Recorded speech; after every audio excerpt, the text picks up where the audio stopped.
This episode of Let's Get Comfy was brought to you by Evolutionary Healthcare. Caring is what we do. Welcome to the Let's Get Comfy podcast. Thank you for joining us here. I'm your host, Norman Harris, CEO of Comfort Measures Consulting. And I have a wonderful gentleman with me today. He came all the way down from up north. I'm going to let him tell you where he's from, his own introduction, like I always do. To my right, I have Dov Greenberg. Yes, man. and I made it all the way down, actually. It was a pretty difficult trip. They actually took us off the plane and back on the plane and a different plane and canceled somebody else's flight. But Thank God we made it down here. And that's what's great, because the Florida Healthcare Association conference is fantastic. Yes, sir. There's so many wonderful people to meet. Man, you. Thank you, man. Thank you. Well, Mr. Greenberg, first off, when I saw your business, your organization, Boosted Analytical, I definitely was intrigued because I've never seen an analytic company. But then when I spoke with you, you told me how many facilities you provide oversight of. That was very inspiring and intriguing to me. And then you are also an entrepreneur yourself. Yes. So I know the difficulties, right, and the persistence you have and consistency you have to display to build an organization. But if you could tell me, how did you build your company from the ground up and what inspired you? So I had a little bit of a background, maybe a little bit more than a little bit of a background in the space that I'm in now, providing analytical support. That's the way I would say it. So there's a lot of analytics out there in the market today, but most of it comes to the end user as a software. And the problem is that the end user doesn't know necessarily what to do with all those numbers. So if you can have someone who understands the numbers and how the data plays out, and then talk to the people in the business decision makers, speak their language and say, hey, based on the data, this is what you need to do. You can really, really help drive outcomes. And that's our overall approach. But I've had a background right here in this, in what we focus on now, which is PBJ. PBJ is Payroll-Based Journal. Yes, so that's labor compliance in nursing homes. Pretty heavy data. Average nursing home is submitting 6,000 to 10,000 rows of data to the federal government every single quarter. And if you figure that the federal government takes some of that data and they track 6 quarters worth for a single nursing home. So you're talking about a single nursing home is running between 40 and 60,000 rows of data. Federal government is tracking at any given point in time. Now we start doing that for dozens and hundreds of buildings that we're supporting right now. Yes, sir. So that's many millions of rows of data. And you really want to be able to be on top of that. And like I said, make it actionable, because that's the most important. I know, but my thing is what I guess drew you to the analytic, industry and the sector of things, because nursing is, people will always, consider or think about care, right? Direct care and how you're taking care of the patient, quality of care. But no one ever could probably consider statistical data and how it supports. So if you can explain to our audience today how your analytics and your data actually help improve skilled nursing facilities. Okay. So the honest truth is that when I started in this industry, I wasn't looking to get into the skilled nursing industry. I was starting in analytics. I was in Georgia Tech. I was in the middle of getting my master's in analytics. I dropped out subsequently when I got into this industry. But really, I was just, my background's in analytics. But like I said, main focus is always trying to use it to help the end user. Now, ultimately, in a skilled nursing facility, if you could have someone help you. So, I'll give you a pretty basic example. Okay. If you have some data, good data, and your good data helps you, let's say, get agencies out of your building. Well, if your agencies are reduced, that means that your labor cost comes down and you might have extra money to spend on staff. So if now you have, let's say, 10 CNAs in the building and 3 of them are agency, if you knock out agency, you can probably get 11 CNAs in the building at the same time, and it'll be cheaper than your 10 with the 3 agency. So you're giving better care because you got a better ratio of staff to residents. That's true. And it's all because you had some good data that maybe helped you make those decisions. Right. Well, that is really true. Yes. To utilize that. So are you able to share our results from a client? A success story you can share? Yeah, of course. So again, our main focus right now is Payroll-Based Journal, which is this government reporting. So what we do is we're able to provide fantastic reports and of course support, because that support is critical, where our team reaches out to buildings and helps them identify areas where they're missing hours. So Payroll-Based Journal is just, for those who are not familiar with it, basically means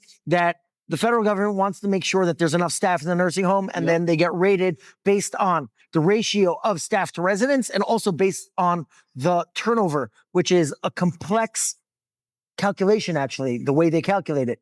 Now, because we help them track it, we've seen some of our clients go from 1-star rating on staffing to 2-star, or 2 stars to 4 stars. And that can really impact them. It impacts their reimbursement. Yes, of course, if they have higher reimbursement, there's more money to go around, and more money to go around means eventually better care. Yes, so that's you know, obviously there's probably someone who's running the business probably wants to get paid too, and wants to keep it a profitable business. But I would say on both ends that we've seen those successes. So, but really specifically on the star ratings, we've seen many, many buildings. We have a client with 14 homes. When they came to us, 2 of them were a 2-star and the rest were a 1-star. Now I think 7 of them are already up to a 2-star. And that's through our reporting, being proactive, figuring out how to really navigate the complexities of how CMS looks at that data. Yes, sir. And that's going to lead to my next question. How do you take complex data and assist the facility to put it into actionable steps? So the answer is really, again, same point, which is there's the complex data. You need to have good reporting. So whoever is working through those numbers has to understand what the end result reporting should look like. So we do our own reporting in-house. All of our reporting is built by our developers, and pretty much everyone on my team codes. Got it. So yeah, we all code. So we build all our reports in-house. But ultimately, the next step is having one of those people who understands those reports get on the phone with an administrator and say, hey, you had 6 nurses that haven't worked in 30 days. CMS is going to look at them as turned over if they don't come back in. Why don't you get them to come back in and you'll have better scores? Yep.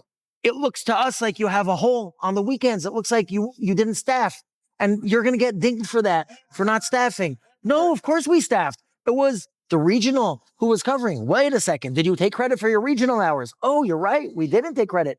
And it's, again, a combination of good reporting, but also people that understand the reports, going and taking that reporting and talking to the end user. Because ultimately, if the end user cannot use the data is worthless. Worthless.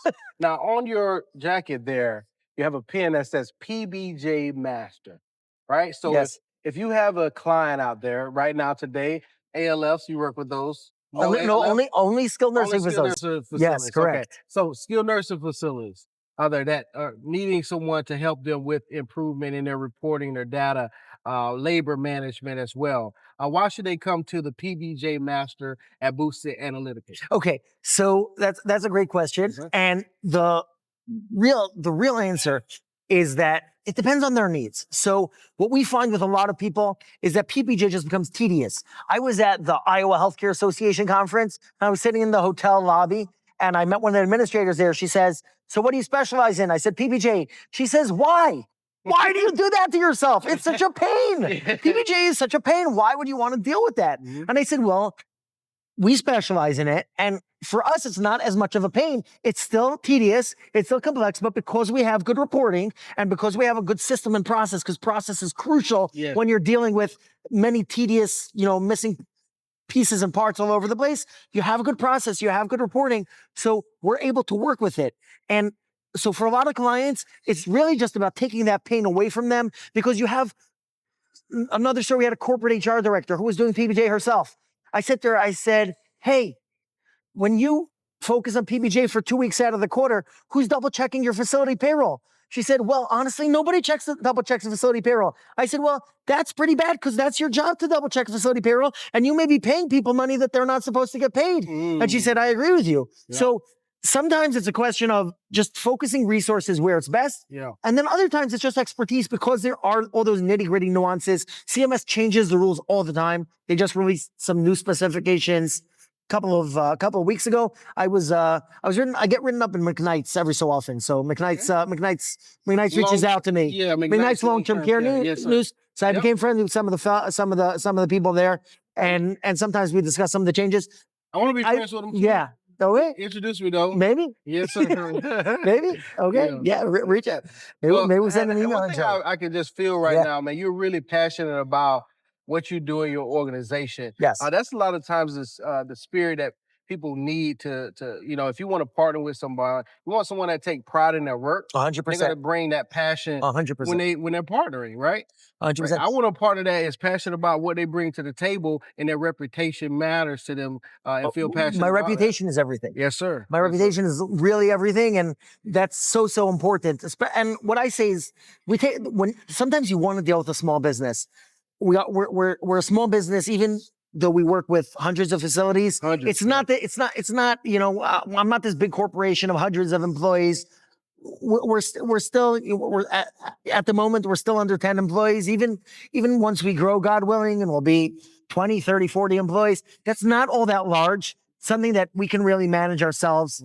And we really do take that pride in our work. Everyone on our team takes pride in their work. There's no one who just like coming in and shuffling papers. Right. It's either you either take pride in your work or go find a job somewhere else. Right. You won't be Boosted Analytical. Yeah, you're not going to be Boosted Analytical. Yes, sir. We actually have a lot of part-timers who we actually have some teachers who work for us. So their teaching salary doesn't really cover the bills, but they have a passion for teaching. So they teach part-time and then they work for us part-time because they're really smart. So this way they're able to use their talents somewhat to educate the young, but also somewhat to make money and bring some money home for their families. Very true. Man, that's good. Yeah. So just from a standpoint, I'm going more about you as a person. Yes. If you could share with audiences where you're from and what value you would say from your childhood that you still carry today. Okay, so I grew up in Rockland County. It's about an hour north of New York City. And I had pretty typical Orthodox Jewish upbringing, which means that I was in school until I was 30 actually. So I didn't get my first job until I was 30 years old. I'm actually an ordained rabbi. So I studied higher education for many years until I was about 30 years old. I think a lot of those values do stick with me because really making focus, what I would say is being productive. One thing my dad always used to say is that the most precious commodity is time, because time doesn't come back. We see so many people today in the world and they're walking around and they're killing time. You only get one chance at life. Yep. You're killing time. You know what you're doing? You're killing yourself because that's all you got. All you got is the time that you have on this world. Okay, you want to spend a few minutes to relax, to recharge. Of course you should do that. Yeah. But be productive. Be there. Be there for your family. Be there for your neighborhood. Be there for others. Be there for yourself. But be productive, and that's so important. That's something that my dad was such a productive man. Yes, sir. He was, he died. He was he was a COVID casualty right in the first wave of COVID, April of 2020. But he was such a productive person. And I always said, I can't imagine what he would look like when he would retire, because I couldn't imagine him ever retiring because he was so productive. He was always doing things. He was always busy, and that's something that I really try to take with me. That wherever I am, if it's at home, my wife and kids, if it's in my neighborhood, local charities and various organizations I try to help out with, or it's in my business, we just try to be productive. And that's so important to me. Yes, sir. Yes, sir. Well, thank you. And as we wrap up here, Mr. Greenberg, I want to say to you, a question I want to ask is, what's your definition of successful? In short, brief. What's successful? It's really goes back to the last question. Successful is productive. That's successful. Most people you will see that are successful, they're productive. They feel like they're utilizing their time in this world wisely. It can be in 1,000 million, or there's a million different ways you can do it. But the point is, they're being productive. They're using their talents. I think it's really, really important. I'm a big fan of there's something called Clifton Strengths. It's from Gallup. I don't know if you're familiar with that. So that's they make a big push that in your career, you should focus on your strengths. Play to your strengths. That's a Harry Potter reference, right? Play to your strengths. Play to your strengths. Always play to your strengths. Don't play to your weaknesses. Right. Recognize your weaknesses. Don't let them destroy you, but play to your strengths. And if you can play to your strengths and be productive, you're going to make an impact in the world. True. And that's that's the way I see it. And I see tons of people here. Hey, look at you. Look what's going on here. We see so many people who are they're just doing good things. They're pushing forward, not just sitting on the curb watching Netflix the whole day. Right, Okay. Again, like I said, you got to recharge, you got to rejuvenate. But remember, you're not. You're here in this world to be a productive human being. Yes, You've got so much innate talent within you. Unleash it. Yes, sir. So final message to the audience. What do you say to the audience? Final message to the audience is really thank you. Thank you for watching. I hope this was I hope this was interesting to you. Yeah. What I would say is that we didn't get to speak so much about business. Yeah. One thing that I am also passionate about is small business and entrepreneurship. Okay. I think there's really tons of opportunity for people. Again, many people like working in bigger corporations and that's better for them. But if you are an entrepreneur, it's really, really not that hard. If you're willing to go wear a few hats, because that's what you have to do as an entrepreneur. Yeah. Sometimes you got to build a chair, and sometimes you got to connect the light. Sometimes you got to do some marketing, some finance, some operations, some efficiencies. But if you're willing to do those many things, small business is really, really powerful. And especially in the United States of America, the SBA and all the resources, I think it's a fantastic opportunity for so many. Yes, sir. Yes, sir. Well, thank you for joining the platform. If you'll let the audience know as well where they can find you, your website. Okay. Yes, sir. Yeah, so we can be found. We have a website. It's called boostedanalytical.com. I'm also pretty active on LinkedIn. I try to post a video or some PBJ tips or tricks about once a week. Yes, so that's really the best place to find us, either LinkedIn or boostedanalytical.com. Thank you, sir. Well, thank you for joining the platform once again. Thank you for tuning in for the Let's Get Comfy podcast and CMC Media. Please subscribe on YouTube. Also, you can find us on all of your favorite podcast platforms. Check us out on comfortmeasuresconsulting.com. Until next time, thank you. Thank you. Man, thank you, man. This episode of Let's Get Comfy was brought to you by Evolutionary Healthcare. Caring is what we do.